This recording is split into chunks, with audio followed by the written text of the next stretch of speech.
Hello everyone, good morning.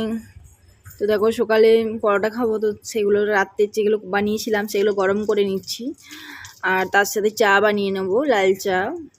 তো আজকে সকালে ব্রেকফাস্ট লাল চা, তার সাথে পরোটা গরম করে নিয়েছি। এই ছিল আজ সকালে ব্রেকফাস্ট। আর এইদিকে দেখো তোমার আজ যেহেতু সানডে, তো অল্প করে চিকেন নিয়ে এলাম। তো চিকেনটা ভালো করে ধুয়ে নিয়েছি, আর তোমার আলু ডুমো ডুমো কেটে রেখেছি, পেঁয়াজ আদা রেডি করে রেখেছি, আর রসুনের জলে ভিজিয়ে রেখেছি, ছাড়াতে সুবিধা হবে। তো এদিকে দেখো ভাত বসিয়ে দিয়েছি, আর রসুনটা ছাড়িয়ে নিচ্ছে। জলে ভিজানো থাকলে কি তাড়াতাড়ি ছাড়ানো হয়। তো চলো মশলাগুলো রেডি করি। আর এদিকে দেখো মশলা রেডি হয়ে গেছে, তেল দিয়ে ভালো করে ভেজে নিলাম আর মশলাটা রেডি করে। আর এদিকে দেখো আলুগুলো ডুবো ডুবো কেটেছিলাম, ভেজে রেখেছি, টমেটোটা কুচি করে রেখেছি।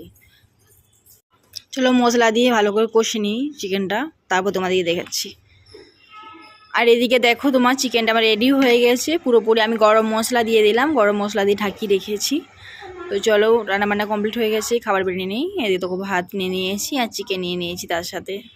তো চলো খাওয়া দাওয়া করি, বিকেল দেখা হচ্ছে। আর এখন বিকেলবেলা তো পেঁয়াজ ভেজে লঙ্কা ভেজে একটু মুড়ি মেখেছি। আর এদিকে দেখো রাত্রে চিকেন অল্প রেখে দিয়েছিলাম, অনেকটা যেহেতু ছিল রাতে চিকেন, তার সাথে রুটি করেছি। তো রাতে ডিনার এই চিকেন আর রুটি, আর তার সাথে অল্প ভাত ছিল, জলছেঁকা ভাত, এই নিয়েছি। আজ ব্লগটা কেমন লাগলো অবশ্যই কমেন্ট করে জানিও। বাই।